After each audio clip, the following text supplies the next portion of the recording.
Hello everyone! My name is Molly Driscoll and I'm an educator at the Orlando Museum of Art. Today I'm participating in #MuseumFromHome to talk about a work of art.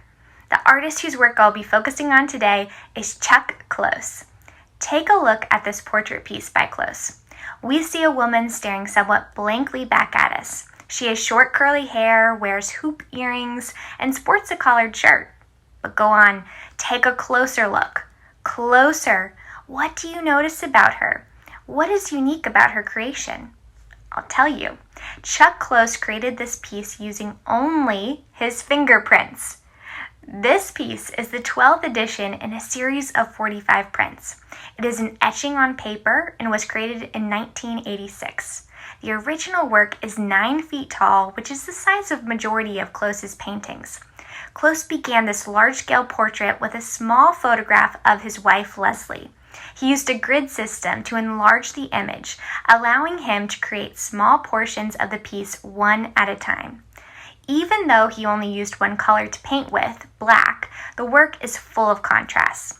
Close put many fingerprints close together to create dark creases in the neck and face. In order to create a sense of light and space, Close used fewer fingerprints in certain areas, such as her cheeks, allowing for the white background to be more of an emphasis. From a distance, this portrait is in clear detail, but up close, this print is an abstract work of tonalities.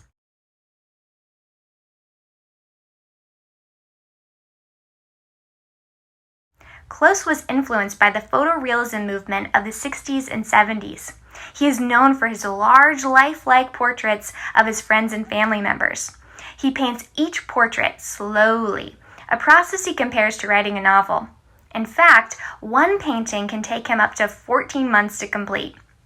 Close takes his time with his paintings, not only because slowing down forces him to produce his work carefully, but also because he is partially paralyzed.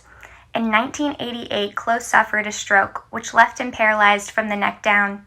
Through physical therapy, he has been able to gain slight movement in his arms and legs. Since this incident, Close has continued to paint, only no longer with his hands, but instead with a brush strapped onto his wrist. He still creates his signature, large-scale, hyper-realist portraits, just not as meticulously as before. Leslie Fingerprint was painted 2 years prior to Close's stroke. Painting a loved one, especially your wife, is presumably an intimate experience. The fact that Close painted this portrait using only his fingerprints, for me, brings to mind an image of him perhaps caressing his wife's face. And yet, at the same time, her expression appears very neutral, not giving away too much information on what kind of person she is or what she is feeling or thinking. When I've shown this piece to people in the galleries, I've received a variety of reactions to Leslie's expression. Some visitors say that they see love and passion in her eyes, while others say they see sadness and emptiness. And then there's a whole other group of people who see this portrait relating more to a driver's license photo. I'll let you be the judge. What emotion do you think this portrait is conveying? Reply to this with your thoughts and be sure to follow the museum's social media accounts for more inspiration. In addition, try creating your own fingerprint portrait painting at home. All you need is paper and either ink or paint. Choose a photograph of a friend or a loved one and try and recreate them in the same way that Close created his wife, Leslie. Here's my fingerprint portrait attempt of my fiancé, Kyle. Fair warning, it is way harder than it looks.